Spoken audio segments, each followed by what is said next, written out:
And the other conversation I had with somebody was around this whole jobby thing. I'm like, well, I'm coaching. And they're like, well, are you coaching or are you coach? And they're like, is this a business or is this a jobby? And I was like, wait, what? They're like, are you an entrepreneur or like, what are you doing here? And that was actually the switch for me is like, oh, I'm not a coach who's in business. I'm actually an entrepreneur who happens to be a coach. Welcome to Success Leaves Clues, the podcast where we interview business owners on how they built their businesses and the hard lessons they learned along the way. My name is David Wynn, and I'm a business coach and the founder of Purple Circle, where we help business owners achieve their first 6-figure, 7-figure, and 8-figure year, all without sacrificing their quality of life. Before becoming a business coach and before founding Purple Circle, I started and scaled several 7- and 8-figure coaching businesses and have been a consultant at several businesses doing over $100 million each, including some that are publicly listed and doing over $1 billion each. In every episode of the podcast, you're going to learn lessons that took our guests years to learn, and you'll be able to learn that in minutes. No matter if you're a new business owner or an established business owner, every episode is going to give you the clues in order to elevate your business. Welcome to Success Leaves Clues podcast. I'm Pedro, and today I'm joined by Kristi Baxter, president and founder of Kristi Baxter Consulting, LLC, where for over a decade, she's helped high-achieving women leaders move past burnout and self-doubt into confident, strategic leadership. She's trained in positive intelligence and also serves as an executive coach for multiple organizations. Welcome to the show, Kristi. Hi, Pedro. Thank you very much for having me today. I appreciate it. Oh, great to have you, and you could be doing so many things with your life, thinking about it, right? You could be a plumber, you could be a chef, but you chose coaching, right? And consulting. So can you walk us through why you made that decision, why coaching, right? And a little bit about the journey of that made you choose that. Yeah, it's a great question. So we have to kind of go back in the time machine to my time at Coca-Cola. And my boss at the time had a coach. And in those days, you didn't really get a coach as a high performer. You got a coach when you were a bit of a fixer-upper. And so the coach that he had was this really interesting gentleman. He had been a 20-year Air Force chaplain, got out of the Air Force, got a PhD in organizational behavior and psychology. And he was with our team for probably about 2 weeks. And I just thought to myself, like, damn, that is a cool job. This guy gets to go into companies and help people be the best version of themselves and kind of unwind, us from ourselves in many ways. And I literally, like, the seed was just planted and I didn't do much with it until a few years later when I had left Coke and I was up here living in the Northeast, which was not the hotbed of consumer products marketing. And I really had to reinvent my career and a career that would allow me to be a mom and still have a professional life. And so I started doing executive recruiting. That evolved into career coaching, and my career coaching really evolved into kind of leadership coaching. Interesting. So you're looking at a guy, you're like, dude, that job seems so cool, right? And it's not just about the job itself, it's like the impact, right? And helping people and getting them inspired, and at the end of the day, they will perform better, but it's almost like a ripple effect that you see happening like an aura thing, right? In the business. I love that. Totally. Now, I'm curious about one thing because we were talking previously in the recording, right? And you mentioned you're 14 years in the game. You call it, for a while, like around 2 years, a jobby, which I love the term, okay? Yeah. I'm going to steal that.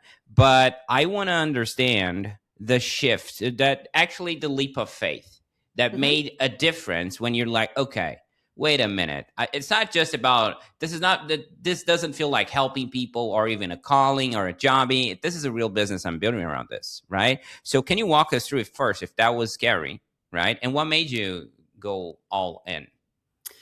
I actually think there was a lot of learning and lessons for me. So in my I call it my BC, my before children career in consumer products marketing. So I worked for Disney, I worked for Coke. I was naturally very good at it. I didn't have to think about it. It was very intuitive to me. And when I had to reinvent myself and kind of pivot again into coaching, there was this drive that, like, I really want to do this, but I was also held back by my fear of failure and fear of not being really good. And so when I started, I kind of tiptoed into the pool. I didn't just dive in all the way. I kind of like stuck a toe in. I'm like, oh, it's a little cold, and kind of came out. And I didn't just go all in. And the things that kind of were, I would say, very wake up call moments for me is I had one of my first coaches asked a question, which I ask of a lot of people today, which is, we were talking about my fear of failure and kind of how it was really impeding my success. And she said, listen, are you willing to be bad before you're willing to be good? Because you're not just going to be good. You have to go effectively do the reps. And I actually really had to sit with that and think about it because I was not used to being bad at things. I didn't like it. The high achiever in me liked to be good at things and be the best all the time.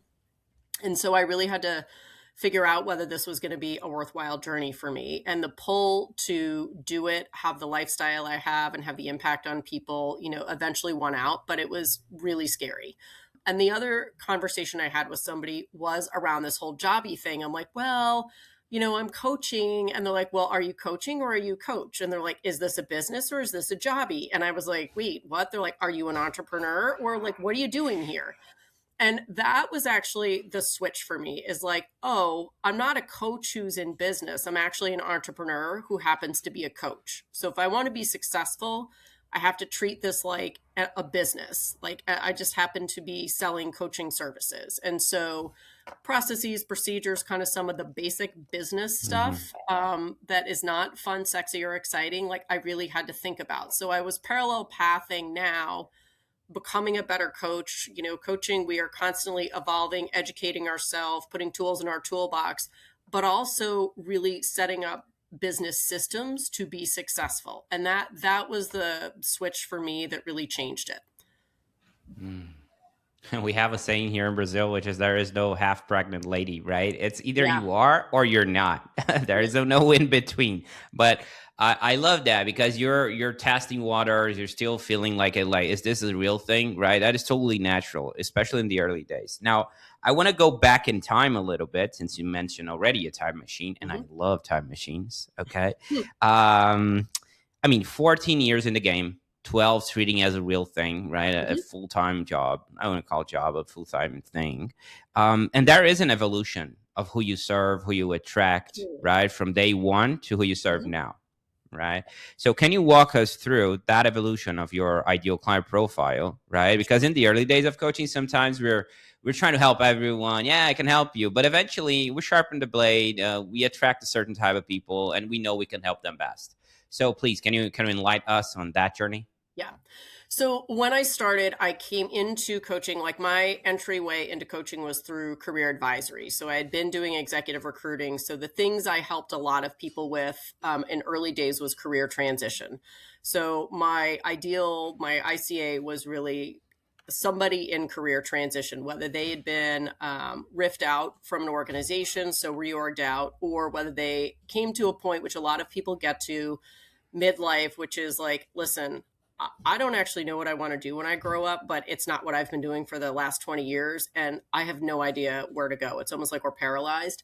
So that's who I started with. And to be honest, a couple of those folks, once they landed or figured out what they wanted to do, ended up hiring me for leadership coaching. They're like, hey, I really enjoyed working with you. Do you do leadership coaching? And at the time I didn't, but I was like, of course I do.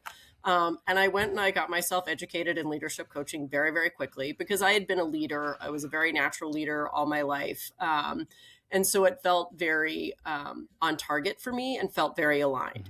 And so that's where I started. And so the more leadership people I got, I've been very, very blessed to have built a business largely off of referral. So, hey, I get a phone call out of the blue. Somebody's like, hey, so-and-so told me they really enjoyed working with you. Do you have space? Well, yes. And so that's where it started. And I would say as I've kind of evolved in coaching and as I've been coached more, one of the things that a lot of business coaches will tell you is like, you attract you, right? So you are your ideal client. And I think that has largely been the case. I am a high achieving, strong pleaser, strong controller, a lot of push energy kind of person. I've evolved a lot. I don't quite have that. I'm on the other side of that. Like I've really learned how to lead out of joy versus anxiety. And I think of a lot of like high achievers lead out of anxiety, right? Like, who am I if I'm not achieving? Who am I if I don't get the results? If I'm defined by being the person who gets stuff done? And so I'm on the other side of that. There's a lot of energetic work that kind of needs to be done around that. But that's who I attract now. I attract people who are high achievers, who have a strong people pleaser, who honestly are tired. They're like, why am I so tired all the time? Or they feel this kind of burden of leadership versus the blessing of leadership. So, in many ways, part of the work we do is to help them feel lighter about leadership. Um, and it really is a feeling of how they're moving in their body. Like confidence, I want to walk into a room and not be stressed out. I want to get out of my head and stop overthinking. I want to feel confident that when I open my mouth, I don't have to have the right words. I'm okay with the words that come out. Like all of that stuff that's kind of in our inner world. That's a lot of the stuff I work on. And again, I've walked the walk and I've been on this path. Interesting. You mentioned certain traits that you had in the past, and yet you still attract now. So in a way, it sounds to me that you're guiding past Kristi, you know, the person you were, and that you made it to a different person you are right now. But you get it. You had skin in the game. You understand the way of thought. Is that, did I got that right? Something like that? Yeah, 100%. And here's kind of the deeper work. So one of the things when people start talking about coaching and transformational coaching, and I always think this is funny. When I first started coaching, everybody's like, oh my God, such deep work. We did deep work. And I was like, what the hell is all this deep work? Because again, I was like the achiever. And I've really since come to appreciate like what the deep work is. And it is, you have to kind of go and excavate like some of your skeletons in your closet. And as you're doing that, we have an identity upgrade, right? And so we can talk about the skills, we can talk about the mindset work, we can talk about energy work, but the underlying thing that really had the biggest transformation for me is identity work. And a lot of people are not successful in kind of their coaching journey because they're not willing to step into the discomfort of really doing deep identity work. And I'll give you an example. A lot of female executives really struggle when they have kids because they've been this like powerhouse female executive and all of a sudden they're like, oh my God, I'm mom. And they don't kind of get that it's an and. They're still playing in the I can be this executive or a mom. And there's an identity shift. Well, if I'm mom, am I still this badass leader? Right? Because we didn't identify with being a mom for so long. And to be honest, like there's a lot of, I think, mom baggage just in general. Like we have mom jeans and soccer moms and minivan moms. Like, why is it all negative? Right. And so people who have really built their identity around being these successful leaders look at that as, I think in some ways a downgrade. I did not ever feel, I didn't feel that way about being a mom, but I definitely struggled with letting go of my corporate identity. That was hard. And it held on with a death grip. Okay. And is it safe to say, based on the intro and all that, that it's mainly women that you work with, that you serve? I would say primarily women, but I actually still have a lot of male clients. Because I think men go through very similar identity issues. I'll give you an example. I have a client that I've worked with in the past that finally got like the big job. Like he went from being a COO to a CEO. And his identity crisis was around, he'd always been kind of the second in command. And he's like, holy shit, like I'm where the buck stops. Right. And that was really hard for him to like be the ultimate person where the buck stops versus having like a safety harness and not having that safety harness of like the CEO was, he just didn't ever see himself in that role. He was always like, he had told himself, I'm the number two guy. Right. Like even when I met with him, he's like, listen, I'm the number two guy. He never saw himself as that person. So that really required us to do some identity work. And identity work is just like evolution, right?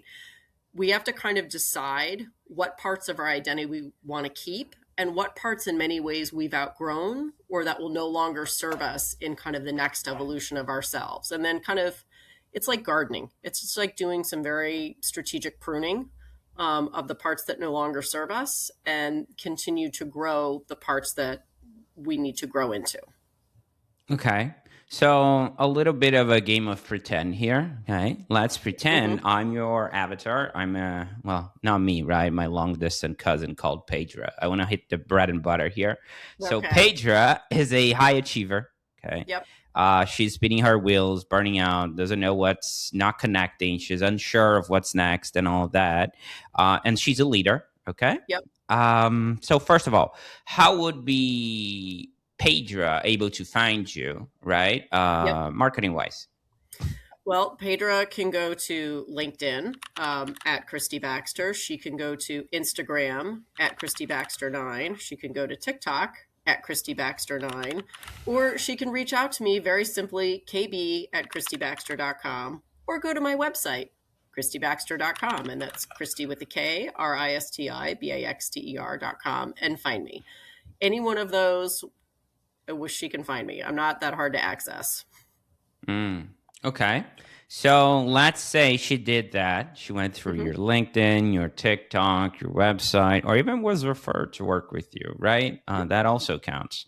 They're like, she reaches out. She's like, hey, Kristi, look what you got out there. Would love to work with you. How does that look like? We can speed up the sales process a little bit, or you can add a note there. But what I would love to, first of all, saying there's alignment, okay? She's coachable and all that. But I would love to know is like, how does it look like, behind the curtain to work with you, right? And the outcomes she can expect.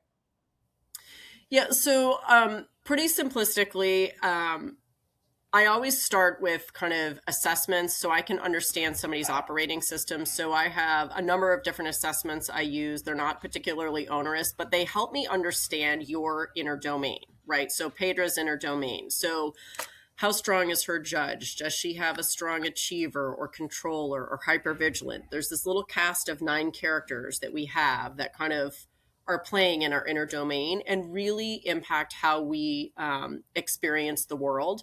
And so we start with a background history. So, love or hate your childhood and your family impacts how you show up in the world more than most people appreciate. So it's just really helpful to understand, your background, your growing up, your parents, your family structure, all those kind of things. And it's not to go in and be a psychologist. I'm not, but I've done this enough to know that a lot of how we show up starts then, right? So your operating system is largely established by the time you're 7 years old psychologically.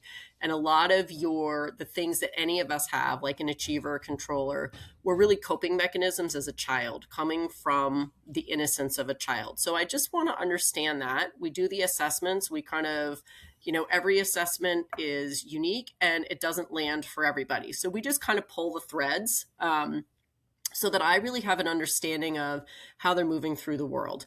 We create a vision, right? Like, where do they want to go? What is it they want to get out of this? Like, this is not about, I think you should get this out of coaching. It literally doesn't matter. It's what does Pedra want to get out of coaching? And what does the feeling that she wants to have? One of the things, I just did a sales call yesterday and the client was like, I want to walk into the room and just for the life of me, feel confident. They're like, I always feel like all eyes are on me and that people are looking to judge me. And they're like, I just don't want to feel that anymore. Okay, so that's a feeling. So I grade people. I kind of do a scale of 1 to 10. Where are you now? Where would you like to be? And then get a sense of what does that look like? Because confidence looks very different for everybody. And I think it's helpful for us to have just an idea of where we're going. And then we get to work. And the work is really starting to unwind some of those saboteurs. Working on mindset work. So, okay, I overthink things. Well, what's going on in my head when I'm overthinking? I teach them tools, like learning how to question your thoughts so that they now start to build a toolbox, and it's a shift in being. It takes time. The thing about coaching is no human being comes with an instruction manual. As a parent, I can tell you it would have been a lot easier if they did. So I can't tell you whether this is going to take 3 months, 6 months, or 2 years. And it's a journey. Like, I just kind of am like their Sherpa on a journey. And we do the work, they do the work. And it's usually a lot of questions, a lot of perspective. I have a pretty deep toolbox. So we do everything from mindset mastery to somatic, so body work, to nervous system regulation work, right? I'm not going to feel confident if I can't learn how to manage my nervous system, and I'm perpetually in fight and flight mode when I go into that meeting. We create new ways of being. I love to do mind gardening, right? Like I overlay a lot of neuroscience in this as well. So your brain needs to be able to see a different possibility. It doesn't actually have to believe it. It just has to know that there's a different possibility. So we mind garden, we plant seeds of what possibility might look like. And then you'll start to see, the clients start to see as they're moving through, like what seeds are taking root and germinating and what is going to bear fruit. And we start to kind of go towards those. And what I found is that as we do work, I tend to have clients for, honestly, more than 2 years, because we're constantly upgrading. They're constantly evolving. And a lot of times, like I have clients who've been promoted 3 or 4 times in our work together. And like, we think we're kind of there. And they're like, oh my God, I got this promotion. It's awesome. But now how do I manage people who manage people who manage people? I just got good at managing people who manage people, but now I have 3 steps. Like, what does that look like? Because it's a different way of being. A lot of times, like when we talk about achievers really struggle with what's my value if I'm not driving results, like directly driving results. Right. And when you get to be a more senior leader and a lot of your impact is growing leaders, like how as a leader are you growing great leaders? Right. It's not so much about did the sale, we make the sales numbers. It's like, are you really enabling the people underneath you to shine and have like great success with the sales numbers? I'm going to try to throw one here because I'm looking at my wife. She's a business owner. She's a former teacher, right? Okay. And I'm trying to understand from my point of view, a guy, how does her struggle, right? What I see, and this potentially can be linked to your clients and all what you see, right? I see her as a business owner spinning her wheels sometimes with a feeling of guilt because she's unsure if she should spend more time in the business or with the kids. Like, what's the point, and it's always like not about where she should spend the energy. It's always this guilty feeling, a vibe that I get from her, right? Do you see that happening? And if so, can you help someone with that, navigate that to get focused on what are we aiming for? Because to me, talking with her, it sounds like she's confused sometimes on where to focus. You know what I mean? Yes. The short answer is yes, I see this quite frequently, and yes, I can help. I mean, women carry a lot of load, right? And this is not to be sexist, but generally speaking, most women carry more family responsibility. And I have some women who have stay-at-home husbands, and it's wonderful, but they still, like, we just are wired differently. It's not good, bad, or otherwise. So we tend to carry more load. We worry about things. Our brain is constantly on, okay, the kids are doing this. Okay, I have to do this for my business. And we walk around carrying the weight of not enoughness. Oh my God, I'm not a good enough boss. I'm not a good enough wife. I'm not a good enough mom, versus focusing on what we're actually doing well. So there is a bit of a mindset switch. Like we have to change the habit of not enoughness. And that is a mental habit, right? Like the brain wires things for shortcuts. So if your habit is to think like, oh my God, I'm not a good enough mom, I'm not a good enough like boss, I'm not a good enough entrepreneur, you're going to create that as a reality. So we want to switch the reality to be like, this is what I do really well. This is what I'm great at. And I think women especially have a little bit of this tendency to live in the or, right? I can do this or that. I can be a mom or a business owner, because it's harder to be an and, right? But you can 100% be an and. And, when you're a working mom, and almost all my female clients have kids at some stage, some like babies and some like are about to be empty nesters, sometimes you get the best of you and everybody else gets the rest of you. Sometimes work gets the best of you and everybody else gets the rest of you. Sometimes your family gets the best of you and you get the rest of you. And that's okay. It's okay. Some days you're going to be really focused on your family and your kids and your husband, and that's a-okay. Work's always going to be there. There are times where I have some clients who have some pretty big like work things, look at an accountant. I have some accountants, it's like tax time. Their family knows, don't really talk to me in March and April. You're not going to get much of me. And that's okay. And part of it is just for us as women to work through what is it that we're feeling guilty about. And this is something that women largely have this expectation that we've been fed culturally that we can do it all with a smile. It's like we're super women with a cape. And somebody told us when we went back to work that you can have a family and you can be this executive and you can do it all and you can smile. And so we as women hold ourselves up to that. And the reality is like, it's hard. It's hard to work a full day of work, get your kids to 30,000 different activities in 2 different places, and come home and have some semblance of dinner because everybody's going 40 different directions. It is not easy to do that day in, day out, week in, week out. So it's what do you have to let go of, right? And a lot of times it's letting go of an ideal that was never yours to start with. And really creating what your vision of success and what your vision of how you want your life to look and feel looks like. So I'm not crazy. Good. Okay. No. Good. Nice. Appreciate the insight. Now I'm curious about one thing, Kristi. Sure. We're talking about future right now, shifting gears for a second. So what's next for your business? Looking ahead, where do you see the business going? That's a great question. So I really want to start doing more group coaching. So masterminds, I have not dipped my toe into doing masterminds. That is coming this fall. I will have my first mastermind launch in September. So I'm really excited about that. I am starting to create more online content for sales. So mini courses, larger courses. I have 2 contents for sale right now. One is about kind of taming your inner achiever, your hyperachiever, and one is breaking up with your pleaser, right? We've been dating long enough. It's time to break up. And those are just short little courses on how to kind of move forward. So I'll be creating more content and more products and services that I can scale versus just being dependent upon me and my own capacity with time. I definitely want to create more programs inside of businesses. So right now I do a lot of training inside of businesses. I do a lot of, team development inside of businesses.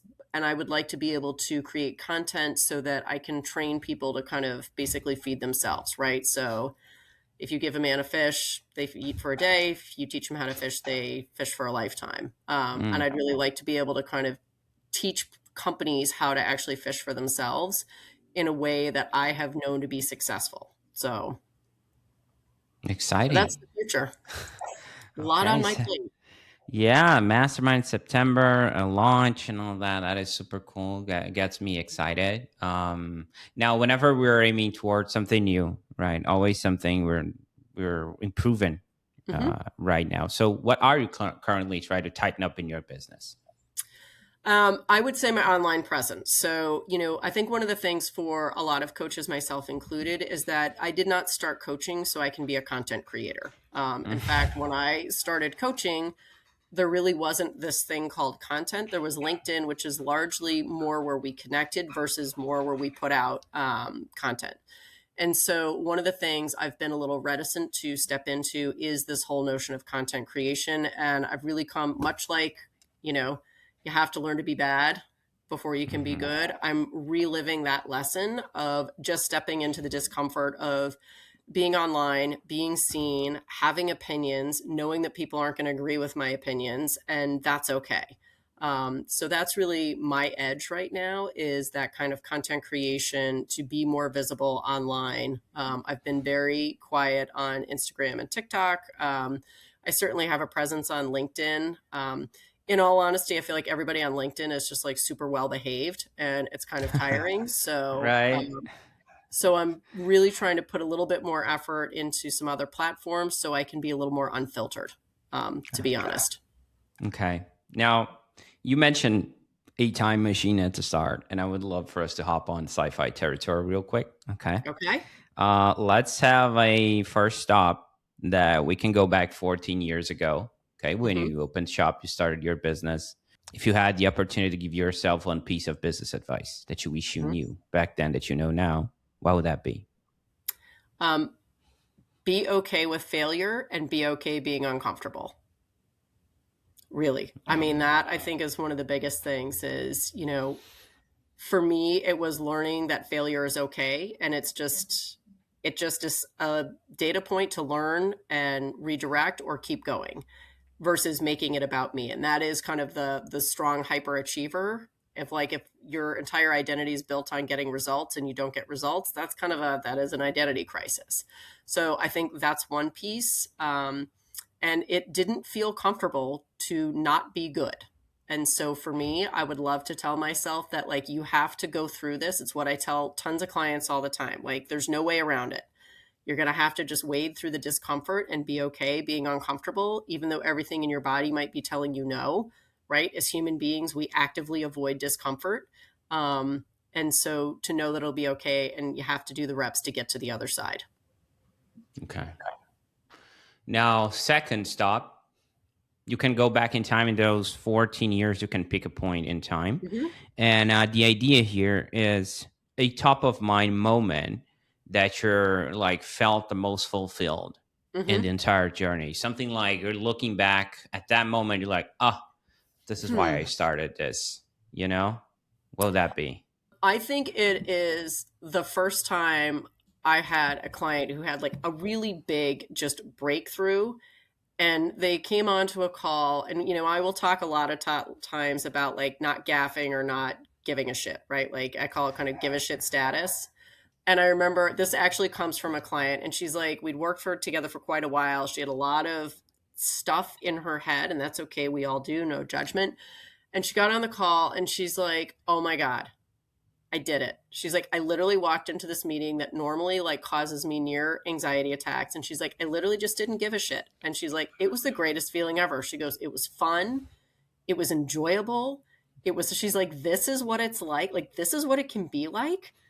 And I was just like, oh, I felt like the heavens opened up, because that was accumulation of a lot of work she did. I mean, I'm just the guide on the side, but for her to have that feeling that was literally like life altering for her, just in how she felt about her work, and how, you could see just her whole entire energy had shifted. Like that one little thing, just to walk in and be like, oh my God, like she was irritated. It came out of a place of, she had had a bad day. She was mad. She's like, fine, whatever, I'll quit. I don't even care. And like, she walked in, but she's like, this is what it feels like. And it totally flipped for her. And for me, I was like, oh my gosh, this is why I do this. I love getting people to a place where they feel unapologetic. They can own their brilliance. They can be themselves and stop worrying about what everybody else thinks. Because to be honest, we get in our head about what other people think, and most people don't care. They're too worried about what everybody else is thinking about them, right? Because that energy now shifts. She felt lighter. She felt more confident. She felt more comfortable, like that, just in a flip. Dude, that is so funny you mentioned, like, my first client in my coaching business, he was like, oh, it took months. He was like a neighbor of mine, right? Uh-huh. And it took months for me to reach out to you, because I tripped that day on the kids play, whatever. And I hurt my hand, and I was embarrassed. And I'm like, dude, what are you even talking about? I don't even remember that, right? It's just like people are so over their heads that they don't realize, like, people have their own lives and they're dealing with their own stuff that they don't care as much, right? It's you that is caring too much. But anyhow, love the reminder, love our stops. Now, if someone listening wants to connect with you or follow your work, Kristi, and we're going to have all the links in the description, but where can people find you best and connect with you? I mean, I would say if they want to reach out, the easiest way is to send me an email. So it's kb@kristibaxter.com. I would love to have their follows on Instagram @KristiBaxter9, TikTok @KristiBaxter9, or LinkedIn, just Kristi Baxter. I think I'm the original one there. Okay.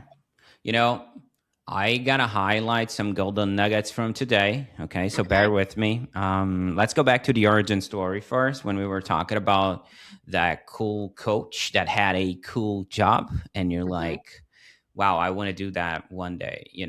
This is one thing that puts things into perspective sometimes, is how we have the ability to inspire others, and we don't even realize, like, that guy, maybe he doesn't even know that. Maybe you did told him that, but it's something that he was just in that space, that moment, and the ripple effect that created for you to help women past Kristi's, right? That is so cool to watch. I love that type of story. Okay. Now, second, I would say is, I love that quote from that coach that told you, are you willing to be bad before you're willing to be good? I was talking with a coachee the other day, and it was like so tactical on the I would say even the sales calls, like, oh, and we're going to do this and what's expected and blah, blah, blah. And he never did the reps, right, with what I was Hmm. about to coach him. And it's almost like, let's say you never drove a car and you're reading the entire manual, dude, just do the test drive, you know, Yep. just feel it. How did it felt like? And then talk to me later, because people, they tend sometimes to not simplify stuff, and they're getting Hmm. to their heads and they're like, oh my God, spinning their wheels of multiple scenarios to make it perfect. But at the end of the day, it's like you said, it's when you realize you can do your best, but your best and getting results doesn't equal controlling stuff. Hmm. Because if you try to control, it's like, man, what's the quote again? It's like, man makes plans and God laughs, something like that. It's Yeah. just like, it is what it is, man. Do your best, expect the results, but do it in a cool energy, do it in a grateful energy too. Like the one you mentioned, to lead out of joy instead of Yeah. anxiety, is one thing. The other thing you mentioned, the mind garden, planting seeds of what's Yeah. possible, is another thing. And the last but least, it's don't give a sheet. Like, don't give a shit. When you were talking about your client, right? She goes Yeah. into the room and she's like super confident. And the thing is, like, especially in sales, I was in sales for a while too. Yeah. People pick up on a needy energy. If you're like Yes. not confident, it's the body language. But whenever you're so confident that I'm gonna go there either way, whether you like Hmm. it or not. If you want to hop on, great. If you don't, it's all good either way. They're like, what's up with that? You don't need me. You don't want me to sell something. It's like, no, dude, I'm just trying to help people and all that. So this is just my long-winded way of saying, Kristi, that I appreciate what you do, and I appreciate you being here and sharing so openly today. It was great having you on. Thank you. It was really my pleasure to be here, and I really enjoyed our conversation. So thank you very much, truly. That's it for this episode. This episode, as well as this podcast, was brought to you by Purple Circle, where we help business owners elevate their business to 6, 7, and 8-figure years, all without burning out. If you're looking to grow your business, as well as get the time freedom that you are looking for, visit us at joinpurplecircle.com and see what we can do to help you and your business.